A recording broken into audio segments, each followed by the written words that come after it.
Kekerasan, persaingan, dan tragedi terekam dalam beberapa insiden geng paling menegangkan yang pernah tertangkap kamera. Dari peristiwa dahsyat seputar kematian King Von yang dipicu oleh perseteruan yang tak menentu di Atlanta, hingga pembunuhan siang hari terhadap FBG Duck di Gold Coast, Chicago. Kasus-kasus tersebut mengungkap kenyataan kelam dari konflik antar geng. Hal ini menjadi lebih buruk dengan adanya baku tembak brutal seperti serangan di Bucknell Street, South Philly, dan kekacauan di siang hari di Bronx, di mana peluru nyaris meleset mengenai anak-anak. Mari kita masuk ke dalam daftar pembalasan dendam geng yang paling menyeramkan yang pernah ada.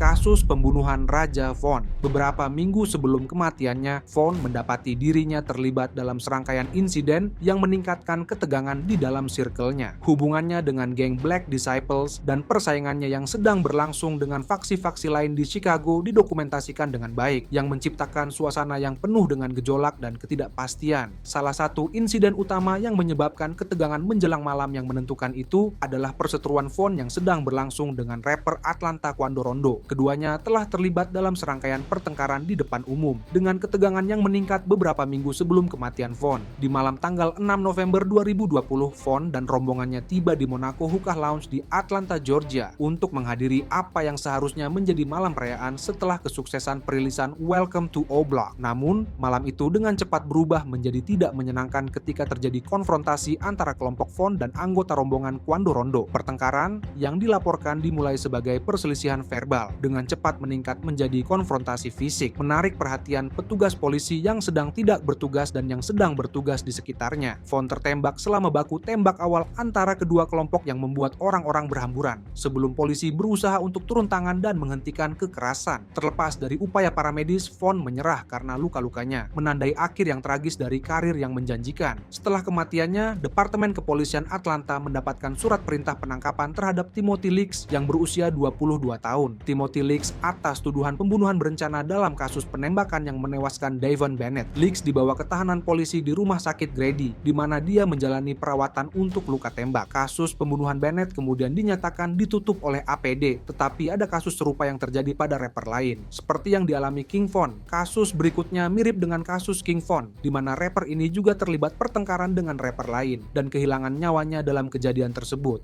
FBG Duck dibunuh dalam dugaan pembalasan. Saat musim panas tahun 2020 berlangsung, ketegangan dalam komunitas geng di Chicago mencapai titik puncaknya. FBG Duck, meskipun semakin dikenal, ternyata tidak kebal terhadap bahaya yang mengintai di kotanya. Di tanggal 4 Agustus 2020, rapper ini berkunjung ke pemukiman mewah di Gold Coast yang sangat kontras dengan jalanan yang ia kenal dengan baik. Hari itu tampak biasa saja saat ia berbelanja di sepanjang Oak Street, area yang terkenal dengan butik-butik mewah dan para pelanggan yang kaya raya. Namun, di bawah permukaan, sebuah rencana jahat sedang disusun. Rekaman pengawasan kemudian mengungkapkan bahwa FBG Duck sedang diawasi, gerakannya dilacak oleh mereka yang berusaha membungkamnya. Saat dia keluar dari sebuah toko, tembakan terdengar di siang bolong, memecah ketenangan di distrik perbelanjaan yang ramai itu. Kekacauan pun terjadi ketika para pengunjung bergegas mencari perlindungan, dan suara peluru bergema di jalanan. FBG Duck tertembak beberapa kali, ambruk di trotoar saat kepanikan melanda para saksi mata. Dua orang lainnya, seorang pria dan seorang wanita, juga terjebak dalam baku tembak, mengalami luka-luka serius. Adegan itu adalah salah satu momen memilukan, sebuah pengingat brutal akan kekerasan yang telah merembes ke sudut-sudut kota yang paling tak terduga sekalipun. Petugas tanggap darurat tiba dengan cepat, tetapi bagi FBG Duck semuanya sudah terlambat. Dia dinyatakan meninggal di tempat kejadian, hidupnya berakhir dalam sebuah momen kekerasan yang tak terbayangkan. Berita tentang pembunuhannya mengejutkan seluruh masyarakat dan industri musik, membuat para penggemar dan orang-orang terkasihnya merasakan kehilangan seorang talenta yang berbakat. Segera setelah itu, jalan-jalan di Chicago dipenuhi dengan kesedihan dan kemarahan. Acara-acara digelar untuk menghormatinya karena mereka yang mengenalnya berduka atas kepergian pria di balik musik tersebut. Media sosial ramai dengan penghormatan dan kemarahan ketika dunia mencoba memahami tindakan tidak masuk akal yang telah merenggut nyawa FBG Duck. Ketika para penyelidik mulai mengumpulkan kejadian-kejadian di hari naas tersebut, menjadi jelas bahwa ini bukanlah tindakan kekerasan secara kebetulan, melainkan sebuah tindakan yang telah diperhitungkan dalam perang antar geng yang sedang berlangsung dan telah memakan korban lainnya. Dalam kasus berikutnya, kita akan membahas lebih jauh tentang perkelahian antar geng, yaitu perkelahian antar geng di dalam kota.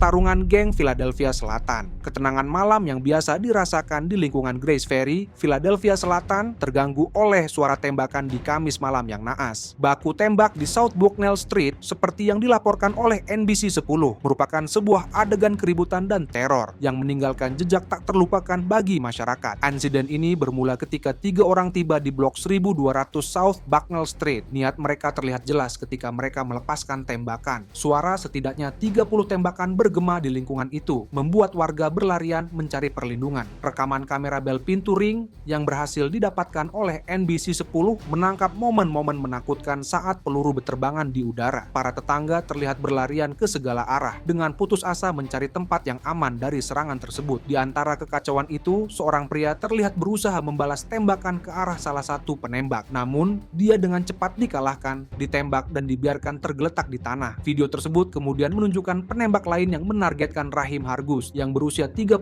tahun dan Vincent Jackson yang juga berusia 36 tahun, di mana keduanya telah tumbang. Kebrutalan serangan itu terlihat jelas karena para penembak tidak menunjukkan keraguan dalam aksi mereka. Ketika tembakan mereda, kenyataan suram dari situasi tersebut terlihat jelas. Raheem Hargus dan Vincent Jackson dilarikan ke rumah sakit, namun tragisnya keduanya meninggal dunia akibat luka-luka yang dideritanya. 2 orang lainnya yang berusia 20-an juga terluka dalam baku tembak tersebut dan dirawat di rumah sakit dalam kondisi kritis. Hilangnya nyawa dan luka-luka yang diderita telah meninggalkan luka yang mendalam bagi masyarakat. Ketika keluarga dan teman-teman mengalami trauma akibat kekerasan tersebut, setelah baku tembak tersebut, polisi Philadelphia meluncurkan investigasi intensif untuk mengidentifikasi dan menangkap para pelaku. Mereka secara aktif mencari 4 tersangka yang diyakini terlibat dalam serangan tersebut, serta sebuah mobil Hyundai Sonata berwarna perak keluaran tahun 2015 atau 2016 yang dilaporkan digunakan oleh para pelaku. Penyelidikan masih terus berlangsung dan pihak berwenang mendesak siapapun yang mengetahui informasi untuk segera melapor. Motif di balik serangan tersebut masih menjadi bahan spekulasi. Namun para penyelidik menduga bahwa para pria bersenjata itu secara khusus menargetkan Hargus dan Jackson. Jika Anda berpikir kasus di Philadelphia Selatan begitu menakutkan, maka kasus berikutnya akan lebih parah lagi.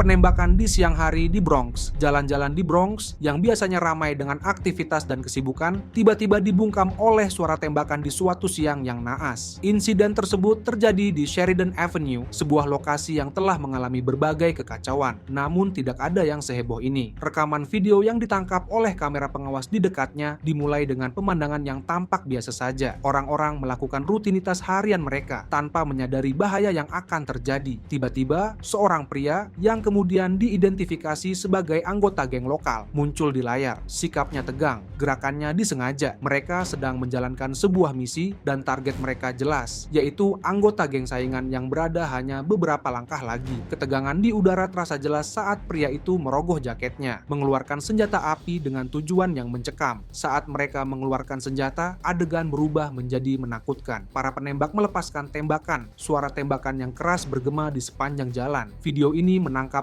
upaya mati-matian mereka untuk melarikan diri. Bayangan kecil mereka melesat melintasi layar dalam pertarungan yang mendebarkan melawan waktu. Ajaibnya, peluru-peluru itu meleset dari anak-anak itu hanya beberapa inci saja. Sebuah bukti dari refleks mereka yang cepat dan juga keberuntungan mereka. Anak perempuan itu mencengkeram tangan kakaknya, menariknya ke tempat yang aman di belakang mobil yang diparkir. Wajah mereka dipenuhi rasa takut dan kebingungan. Sang penembak yang tampaknya tidak terpengaruh oleh panggilan dari jarak dekat itu melanjutkan serangannya, bertekad untuk mencapai target yang diinginkannya. Korban yang dituju, seorang anggota geng saingannya, berhasil menghindari peluru dan menghilang menuju gang terdekat. Sang penembak menyadari kegagalannya, melarikan diri dari tempat kejadian, meninggalkan warga yang terguncang sejadi-jadinya. Dalam kasus berikutnya, kami melihat kekerasan kelompok geng terhadap kelompok lain yang sangat mengerikan pada saat kejadian. Perkelahian jalanan Oakland. Oakland Barat, sebuah lingkungan yang pernah terkenal akan keragaman budaya dan semangat masyarakatnya, kini berada dalam cengkeraman meningkatnya kekerasan senjata api. Ketenangan yang pernah mendefinisikan jalan-jalan ini telah dihancurkan oleh serangkaian insiden kekerasan yang membuat penduduk hidup dalam ketakutan. Sejak awal bulan, daerah ini telah menyaksikan beberapa penembakan, masing-masing lebih mengkhawatirkan daripada yang sebelumnya, dan masyarakat berjuang untuk mengatasi dampaknya. Insiden pertama terjadi terjadi tak lama setelah tengah malam di hari Rabu yang tampak tenang. Suara tembakan menembus malam, menyebabkan kegaduhan di lingkungan sekitar. Warga tersentak bangun, jantung mereka berdebar kencang karena takut saat menyadari bahaya mengintai di luar pintu mereka. Ini bukanlah peristiwa tunggal, ini adalah awal dari serangkaian konfrontasi kekerasan yang akan membuat masyarakat terguncang. Kamera pengawas menangkap kenyataan mengerikan dari perkelahian jalanan ini, memberikan gambaran sekilas tentang kekacauan yang terjadi. Rekaman tersebut mengungkapkan sekelompok orang yang terlibat dalam pertengkaran hebat. Wajah mereka dikaburkan oleh kegelapan, saling berbalas tembakan yang cepat sangat mengejutkan dan nyata. Sebuah adegan yang tampaknya lebih cocok untuk wilayah perang daripada lingkungan perumahan. Ketakutan dan kebingungan terlihat jelas saat warga berebut mencari tempat yang aman di rumah mereka masing-masing. Reaksi masyarakat terhadap peristiwa ini adalah perasaan frustasi dan marah. Banyak warga merasa ditinggalkan oleh pihak berwenang, dibiarkan berjuang sendiri di kota yang tampaknya tidak dapat melindungi mereka. Kurangnya keamanan di kompleks perumahan umum di dekatnya disebut-sebut sebagai faktor yang menjadi penyebabnya, sehingga menarik unsur-unsur kriminal ke daerah tersebut dan memperburuk terjadinya kekerasan. Jalanan yang dulunya damai telah menjadi mimpi buruk, dikotori oleh lebih dari 150 selongsong peluru dan sisa-sisa nyawa yang melayang. Dalam kasus berikutnya, kita melihat seseorang yang diserang oleh anggota geng di dalam kereta api yang mengejutkan para penumpang lainnya. Penyerangan kereta bawah tanah New York. Insiden ini terjadi di peron stasiun Times Square yang ramai, salah satu pusat transit tersibuk dan paling ikonik di dunia. Disinilah, di tengah-tengah kerumunan para komuter, sebuah penyerangan yang melibatkan geng terjadi, membuat para saksi mata tercengang dan pihak berwenang berusaha keras untuk mencari jawaban. Korban, seorang pekerja kantoran berusia 32 tahun bernama Michael Rodriguez, sedang dalam perjalanan menuju tempat kerjanya ketika serangan itu terjadi. Ketika dia berdiri di peron menunggu kereta, dia didekati oleh sekelompok orang yang tampaknya merupakan bagian dari geng lokal. Rekaman CCTV yang telah beredar luas menunjukkan kelompok tersebut mengelilingi Michael. Awalnya niat mereka tidak jelas. Namun, dalam beberapa saat, situasi meningkat secara dramatis. Tanpa peringatan, salah satu anggota geng melayangkan pukulan keras ke wajah Michael, membuatnya terkapar ke tanah. Kekuatan pukulan itu begitu keras sehingga membuatnya tidak sadarkan diri seketika. Penyerang, yang kemudian diidentifikasi sebagai Jason Carter yang berusia 19 tahun terlihat tertawa dengan kaki tangannya saat mereka melarikan diri dari tempat kejadian, meninggalkan Michael yang tergeletak tak bergerak di atas landasan yang dingin dan keras. Serangan itu begitu cepat dan brutal, berlangsung hanya dalam hitungan detik namun meninggalkan dampak yang mendalam bagi mereka yang menyaksikannya. Sesama penumpang bergegas membantu Michael, beberapa meminta bantuan medis sementara yang lain berusaha menenangkannya sampai bantuan tiba. Pemandangannya sangat kacau, dengan hiruk-pikuk stasiun yang biasa digantikan oleh rasa kaget dan tidak percaya. Kasus berikutnya melibatkan geng yang menyerang satu orang di depan umum dan para pengunjung tidak dapat menghalanginya. Perampokan bersenjata di Los Angeles. Stonestown Galleria, sebuah destinasi belanja populer di San Francisco, menjadi pusat kekacauan ketika serangkaian perkelahian dengan kekerasan terjadi di antara para pemuda. Serangan awal terjadi di dalam toko Target, di mana sekelompok siswa yang dapat dikenali dari tas ransel mereka melancarkan serangan brutal terhadap sesama anak muda. Korban ditinju dan ditendang tanpa ampun, dan akhirnya dibanting ke tanah. Tindakan kekerasan yang mengejutkan ini direkam dalam video ponsel oleh para pengunjung yang terlalu takut untuk melerai karena khawatir mereka akan menjadi sasaran. Tak lama kemudian, kekerasan meluas ke Pujasera di mana serangan lain terjadi. Meskipun masih belum jelas apakah kelompok yang sama terlibat, dua korban lainnya diserang dengan para penyerang berfokus pada satu orang. Para pekerja mal, termasuk pedagang di food court Guangwei, mengungkapkan rasa takut dan frustasi mereka karena kekerasan tersebut tidak hanya membahayakan keselamatan mereka, tetapi juga merusak barang dagangan dan mengganggu bisnis mereka. Dalam kasus berikutnya, korban adalah seorang remaja yang diserang oleh anggota geng yang membuat lingkungan sekitar terkejut. Penikaman di jalanan London. Jalanan yang ramai di Hackney, sebuah daerah yang ramai di London Timur, menjadi tempat terjadinya tindakan kekerasan yang tragis dan tidak masuk akal di sore hari tanggal 24 Juli 2024. Tepat pukul 16:05, Kepolisian Metropolitan menerima telepon darurat yang melaporkan adanya insiden penikaman di jantung kota Stoke Newington, tepatnya di Stillman Close. Daerah ini, yang biasanya dikenal dengan suasananya yang ramai dan masyarakatnya yang ramah, tiba-tiba dilanda kekacauan dan keputusasaan. Setibanya di lokasi, petugas dihadapkan dengan pemandangan yang mengerikan seorang anak laki-laki berusia 15 tahun tergeletak di tanah, terluka parah akibat beberapa luka tusuk. Meskipun petugas medis segera memberikan pertolongan pertama, korban dinyatakan meninggal di tempat kejadian. Berita tentang kematiannya yang terlalu cepat mengejutkan masyarakat setempat, membuat warga dan pihak berwenang merasa prihatin dengan kenyataan brutal dari kekerasan anak muda yang sudah terlalu sering terjadi di kota tersebut. Korban, yang identitasnya dirahasiakan untuk melindungi privasi keluarga, adalah seorang pemuda yang penuh harapan dan memiliki masa depan yang cerah. Kematiannya yang tragis tidak hanya menghancurkan keluarganya, tetapi juga meninggalkan luka yang mendalam bagi orang-orang yang mengenalnya. Ketika berita itu menyebar, suasana muram menyelimuti lingkungan sekitar, dengan penduduk yang mengungkapkan kesedihan dan ketidakpercayaan mereka atas kehilangan nyawa di usia yang begitu muda. Segera setelah kejadian itu, Kepolisian Metropolitan melakukan penyelidikan besar-besaran untuk mengungkap situasi yang melingkupi penikaman tersebut. Jika Anda berpikir bahwa ini mengerikan, simaklah kasus berikutnya di mana korban tiba-tiba diserang oleh anggota geng tanpa sepengetahuan sebelumnya. Pemotretan drive-by di Sydney di hari Jumat malam yang tak terduga di pinggiran kota yang ramai di Surrey Hills, Sydney. Terjadi sebuah penembakan sambil lalu yang direncanakan dengan cermat, meninggalkan jejak yang tak bisa dilupakan oleh warga setempat. Insiden ini terjadi sekitar pukul 19:45 di sebuah pom bensin yang ramai, sebuah lokasi yang sering dikunjungi oleh penduduk setempat dan para pengendara. Nidal Acherkow yang berusia 31 tahun, korban dari serangan yang ditargetkan ini, sedang duduk di dalam kendaraannya ketika para penyerang melancarkan serangan. Ketika tembakan dilepaskan, Acherkow yang menyadari bahaya yang akan terjadi, berusaha melarikan diri dari tempat kejadian. Meskipun menderita luka tembak yang kritis, ia berhasil keluar dari kendaraannya dan berjalan kaki menyusuri Cleveland Street menuju ke arah barat. Upaya putus asanya untuk bertahan hidup berakhir tragis di dekat Baptist Street, di mana dia menyerah dengan luka-lukanya. Kamera keamanan menangkap rangkaian kejadian yang mengerikan tersebut, memberikan bukti penting untuk penyelidikan yang sedang berlangsung terhadap tindakan kekerasan yang kurang ajar ini. Dalam kasus berikutnya, kami melihat sebuah geng yang merampok sebuah toko dengan nekat untuk membalas dendam. Perampokan toko swalayan Detroit. Perampokan toko swalayan di Detroit terjadi dini hari di pagi yang dingin, saat kota masih diselimuti kegelapan dan jalanan sangat sepi. Toko tersebut, yang merupakan bagian penting bagi masyarakat setempat, dikenal dengan pelayanannya yang ramah dan jam operasionalnya yang hingga larut malam, melayani para pencinta malam dan mereka yang bangun pagi. Namun, beberapa anggota geng merasa tersinggung dengan tindakan pemilik toko tersebut terhadap beberapa anggotanya di masa lalu, sehingga di pagi hari yang dingin itu, toko tersebut menjadi target perampokan yang direncanakan dengan sangat cermat yang akan membuat guncangan di sekitar toko tersebut. Kamera keamanan yang ditempatkan secara strategis di seluruh toko menangkap setiap momen perampokan dengan sangat detail. Sekitar pukul 3 pagi, 2 kendaraan berhenti di depan toko, parkir di tempat yang tersembunyi agar tidak menarik perhatian. Geng tersebut, yang terdiri dari 8 hingga 10 orang bertopeng, muncul dari kendaraan dengan perasaan terdesak dan memiliki tujuan. Setiap anggota geng mengenakan pakaian gelap, wajah mereka dikaburkan oleh topeng,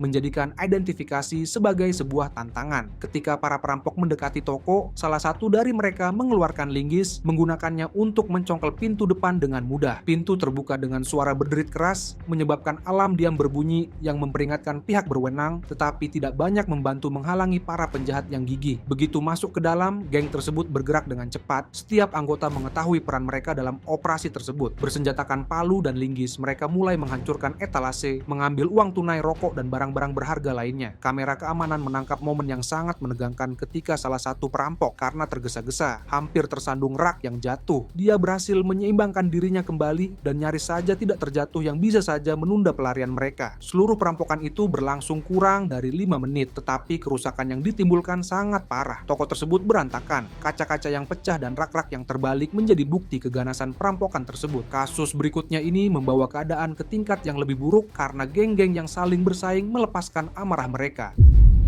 Penembakan di SPBU Kota Kansas. Beberapa hari sebelum penembakan, Kansas City sudah dalam keadaan tegang. Laporan peningkatan aktivitas geng telah tersebar dengan lembaga penegak hukum dalam keadaan siaga. Kota ini telah mengalami lonjakan kejahatan dengan kekerasan, yang sebagian besar disebabkan oleh perang antar geng yang sedang berlangsung. Geng-geng ini, yang masing-masing berlomba-lomba untuk menguasai wilayah yang menguntungkan, telah terlibat dalam perseteruan sengit yang tidak menunjukkan adanya tanda-tanda penurunan ketegangan. ketegangan. Ketegangan mencapai titik didih di malam hari sebelum penembakan. Pertengkaran kecil antara anggota dua geng yang saling bersaing terjadi di sebuah klub malam setempat. Apa yang dimulai sebagai konfrontasi verbal dengan cepat meningkat menjadi perkelahian fisik, menarik perhatian pihak keamanan klub dan polisi setempat. Keesokan harinya, suasana di Kansas City menjadi tegang. Para anggota geng yang berseteru dalam keadaan siaga satu mengantisipasi konfrontasi lebih lanjut. Dengan latar belakang inilah peristiwa di pom bensin mulai terungkap. Di hari itu, pom bensin menjadi tempat yang tidak terduga akan terjadinya pertikaian. Di sore hari, sekelompok orang yang kemudian diidentifikasi sebagai anggota salah satu geng yang berseteru tiba di pom bensin. Mereka terlihat santai, terlibat dalam percakapan santai saat mengisi bahan bakar kendaraan mereka. Namun, sikap mereka tiba-tiba berubah ketika kelompok kedua yang tergabung dalam geng lawan berhenti di pom bensin. Kedatangan kelompok kedua menjadi pemicu kekerasan yang terjadi. Saling bertukar kata-kata antara kedua kelompok, suara mereka semakin keras dan agresif. Anggota dari kedua geng mengeluarkan senjata dan pom bensin diliputi hujan tembakan. Rekaman CCTV menunjukkan kekacauan yang terjadi. Orang-orang yang berada di sekitar pom bensin bergegas mencari perlindungan dan kendaraan yang melaju kencang meninggalkan tempat kejadian. Baku tembak hanya berlangsung beberapa menit, tetapi dampaknya sangat dahsyat. Saat tembakan mereda, situasi yang gawat menjadi semakin jelas. Beberapa orang tergeletak terluka di tanah, sementara yang lainnya melarikan diri dari tempat kejadian. Kasus berikutnya melibatkan individu dari geng saingan yang saling serang dan membuat para penonton takut akan nyawa mereka.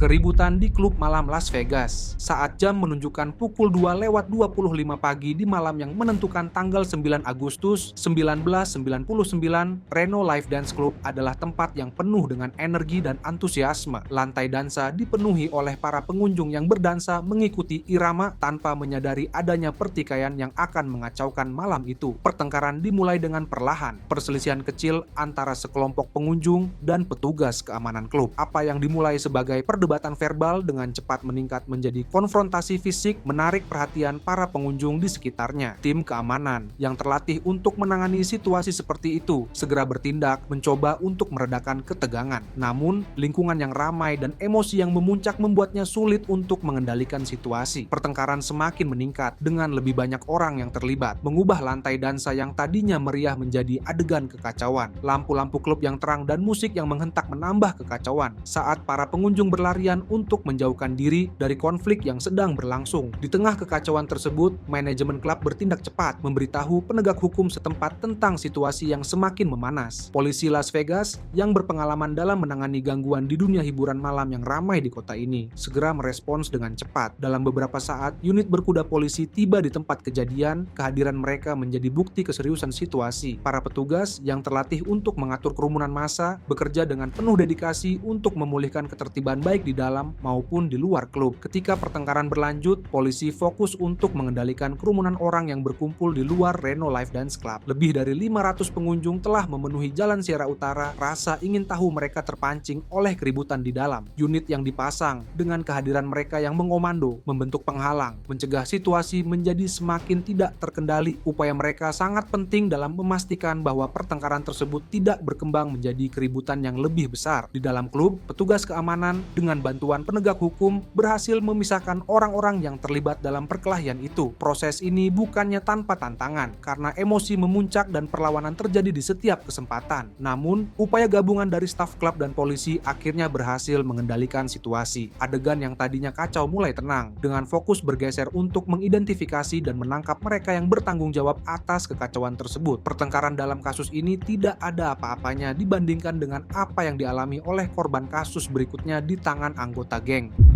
Penyerangan di pusat kota Seattle. Di tanggal 15 Maret 2022, kota Seattle dikejutkan oleh sebuah insiden kekerasan yang terjadi di sebuah stasiun transit yang sibuk, yang membuat penduduk setempat dan pihak berwenang terkejut. Serangan tersebut yang tertangkap sepenuhnya oleh kamera CCTV dengan cepat menjadi titik fokus wacana publik dan liputan media. Rekaman yang menyebar dengan cepat di berbagai platform media sosial ini menggambarkan seorang anggota geng yang melancarkan serangan tiba-tiba dan brutal kepada pejalan kaki yang tidak menaruh curiga. Serangan yang tidak beralasan ini terjadi di siang bolong, menunjukkan sifat kejahatan yang sangat berani. Video ini dimulai dengan seorang pejalan kaki, seorang penduduk setempat, berjalan melewati stasiun transit, tampaknya tidak menyadari bahaya yang akan terjadi. Dalam hitungan detik, penyerang yang diidentifikasi sebagai anggota geng yang dikenal mendekat dengan gaya berjalan yang mengancam. Tanpa provokasi, penyerang melepaskan serangkaian pukulan cepat, menargetkan kepala dan tubuh korban. Korban yang lengah berjuang untuk mempertahankan diri dari serangan yang bertubi-tubi. Serangan itu berlangsung cepat, hanya berlangsung beberapa saat, tetapi dampaknya sangat parah, membuat korban mengalami luka-luka yang serius yang membutuhkan perhatian medis segera. Departemen Kepolisian Seattle melakukan penyelidikan intensif untuk mengidentifikasi dan menangkap tersangka. Memanfaatkan gambar yang jelas tertangkap oleh kamera CCTV, para detektif dapat melacak pelaku dalam waktu singkat. Jika Anda menikmati video ini, silakan klik salah satu video yang ditampilkan di layar Anda.